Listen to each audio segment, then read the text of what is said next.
The universe is full of wonders. We can see some of them with our naked eyes, distant galaxies, shimmering stars, and our own planet Earth. But there's another world hidden from our view, a world teeming with life too small to see. This is the world of cells. And the story of how we discovered it is a thrilling one. Imagine a world before we knew about cells. People had no idea that tiny living units made up every plant and animal. It's like trying to understand a book without knowing about letters. The invention of the microscope changed everything. It was like getting a new set of eyes. Zacharias Janssen, a Dutch spectacle maker, is credited with building one of the first microscopes. This invention opened a window into a hidden universe. Around the same time, Antony van Leeuwenhoek, another Dutchman, crafted his own powerful single-lens microscopes. He pointed them at everything he could, from pond water to his own teeth. What he saw astonished him. Leeuwenhoek found tiny creatures swimming in the water. He called them animalcules. These were bacteria and other single-celled organisms. His discoveries sparked curiosity. A whole new world was waiting to be explored.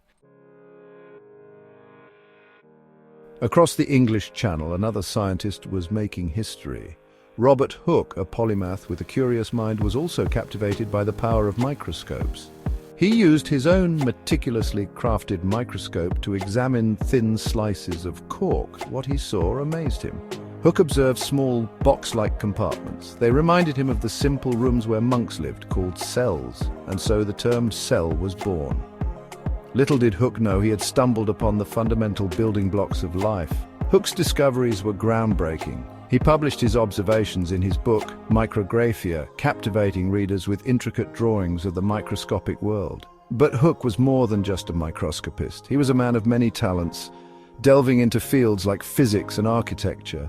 His brilliance, however, sometimes led to rivalries. He famously clashed with Isaac Newton over credit for work on gravity.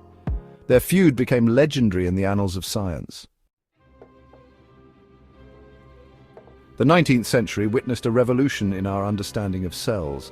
Matthias Schleiden, a German botanist, meticulously studied plants under the microscope.